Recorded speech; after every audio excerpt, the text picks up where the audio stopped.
EEE EDC back again with another knife video. This is the Gerber Air Ranger. This is something that's available in the budget realm.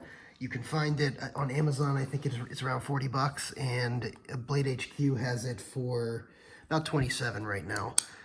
So again, it's Gerber Air Ranger. It is a Harsey design. Now Harsey does some great knives. I think he does some things for Spartan blades and some other companies as well. He does have some excellent designs, but I do know that, you know, Gerber, while they had a strong reputation in the past, and you know, some of their knives can be somewhat good. Generally, a lot of them these days have some fit and finish issues, and just don't represent a good value in the market. And so you'll see, this is a good example of that. I'm not going to go really into a huge in-depth review here because I don't think it's necessary. But I'll go ahead and do a couple of size comparisons. Here's the Benchmade Bugout, and here's a new knife to my collection, the CRKT Ruger LCK.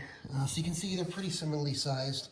Let me also throw up the, excuse me, the Para 3 and the Paramilitary 2, just so you guys can get a couple size comparisons. Okay, so it's a little bit, it's a good medium range knife, around the same size as the Bugout and the Para 3, and a couple others. So a little bit about the knife. So the design of this knife is actually pretty good, and it looks, let me bring out another knife that sort of resembles, which is the 943. So it has a drop point blade, although it's a little taller. The handle is a little bit longer on the 940.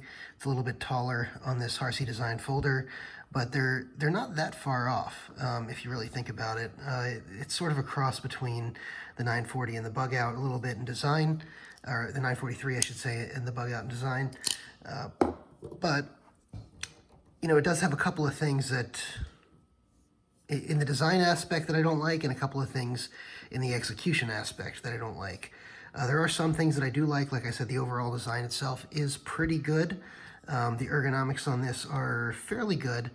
It's pretty comfortable, I have to say. I could do without the little ramp here. I think, you know, it would have been better if they just deleted the ramp and did a little bit extra jimping here. But because I think the jimping ends a little bit too early, because I don't really see this as a tactical knife where you need to have you know, a guard here and you're going to be doing a stabbing motion. I see this as more of an EDC style knife, even though it's, you know, black murdered out style of knife, but, and it also happens to be tipped down. We'll talk about that in a minute. So yeah, overall, the design on it's pretty good. I like the thumb stud design. You can really flick it out if you need to. You know, this is, I believe this is on Teflon. Yeah, it's on Teflon washers. So that's sort of a knock against it. I like to see it these days, this day and age. You know, a lot of the budget brands are using bearings, or if they're not using bearings, or, you know, at least doing phosphor bronze washers. Teflon is just not good in the budget realm these days, even for a $27, $40 knife. It's just not where it needs to be. I'll give you an example. This LCK, you can see, this is the LCK, and it has phosphor bronze washers, right? So the LCK is about $3 more than this one on Blade HQ, and it's about $10 less than you can find it on Amazon. So, you know, it's really about the same price, and you got phosphor bronze washers versus Teflon. So that's a problem. Also, the fact that this is tipped down, I don't enjoy, you know, tip down I think should be, and you guys may agree with me, this might start a tip up, tip down carry argument, but I enjoy carrying tip up for most knives. There are some exceptions to that. One of those is, I actually do think the Microtech Socom Elite, which is tip up, is correctly positioned for the type of knife that it is. Tactical knives tend to be good for tip up because they're going to be pulled out of a vest, or you know, they need to be deployed immediately as they're pulled up without repositioning the hand. So one of the benefits of being able to do tip up is that when you pull it out, your hand's already there, and you don't need to reposition your hand. Whereas on tip down, once you know, pull it out of the pocket, you have to walk your hand up that knife and then deploy it. So generally, it's good for tactical knives and knives that are bigger that you have to walk your hand up as you go up. This type of knife, if you were going to pull it out of your pocket, you don't have to walk your hand up that much on this knife because of the fact that it's that the handle's small. It's a small handle. So, just something to keep in mind when it comes to this design. I really would have preferred that they did this tip up, or at least give you an option for tip up. There's just no option for tip up. This is right side only carry and tip up or tip down only carry. I don't like that choice. Also, the fit and finish on this it's okay. There's a couple of issues. I don't know if you could see. Let's see if you can see here. Yeah, you can see some gaps there. Doesn't line up quite the way it needs to. So you can see it's not quite where it needs to be with fit and finish. Also the liner here is extremely stiff, and it's heavily jimped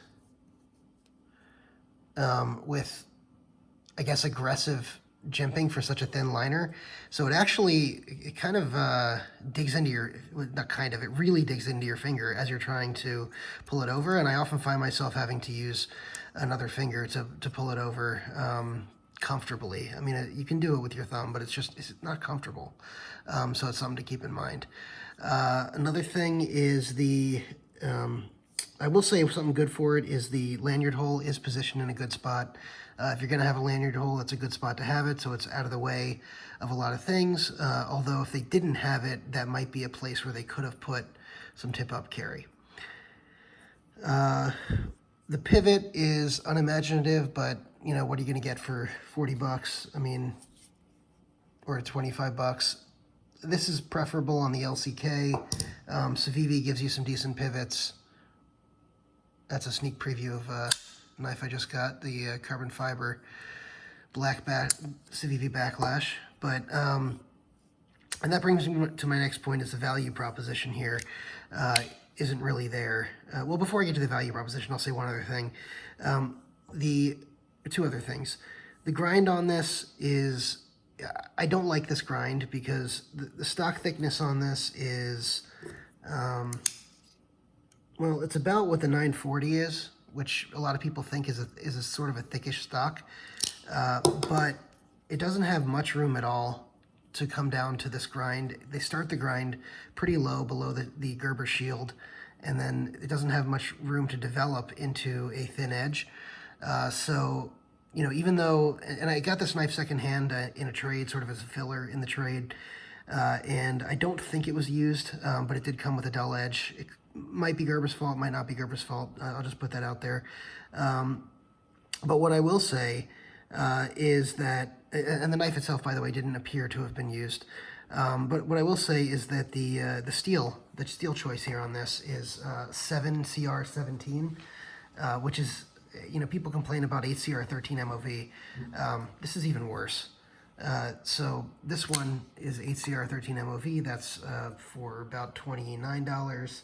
The normal backlash with the G10 comes with 9CR, and 9CR is an even better steel than 8CR is, and that, will come with, I think that's around 40 bucks, 42 bucks normally. I think they were just on sale for 40 bucks for, the Black Friday. It's only $2 off.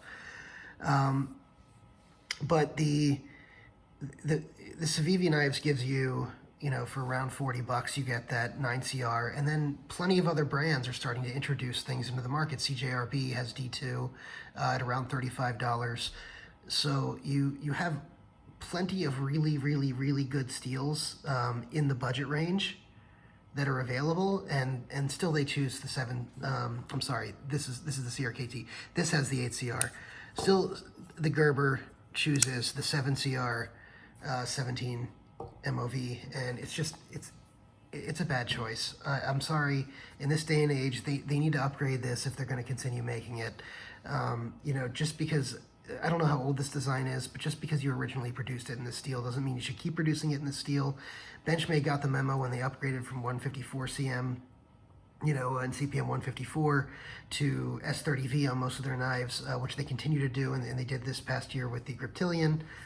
Many knives are upgrading. Cold steel changed over to S35VN, although it's, you know, could be argued whether that's an upgrade over CTS-XHP. I know that had to do with availability, but you know, the point is that companies are moving to better steels, and you know, Gerber is just leaving things the way they are with cheap production, and it's a little disappointing. But you know, so the last thing is the value proposition. The Chinese market, Civivi in particular, CJRB, which is a division of Artisan Cutlery, has really moved the quality of the budget knives extremely far to the left in the price range. And what I mean by that is, you know, toward zero. So whereas the similar materials that that Civivi uses and similar fit and finish that Civivi uses, just a couple of years ago would have been 90 or $100. Now you're getting the same things for 40, 50, 60 bucks. And you know, that value proposition has frankly killed a lot of what Gerber does. And this is a good example of, I think that, I'm not even sure if this is a US made Gerber. Let me see if I can check on that real quick. No, so this is a China Gerber. So the US Gerbers are usually made a little bit better than China Gerbers, so that could be part of the production issue. But it's just something to keep in mind. So, but you know, other Chinese brands, I don't know what OEM they're using, but other Chinese brands, or if they're using their own facilities, but other Chinese brands like Civivi and CJRB are just, they're killing other Chinese knives that are coming out, a little cheaper Chinese knives. And so this is going to go firmly on the do not recommend list. You know, but look, it's still a knife. You still use it. Make it a beater if you have one. It's just not something I recommend. And I think that's all I'm going to say about that. Thanks for watching.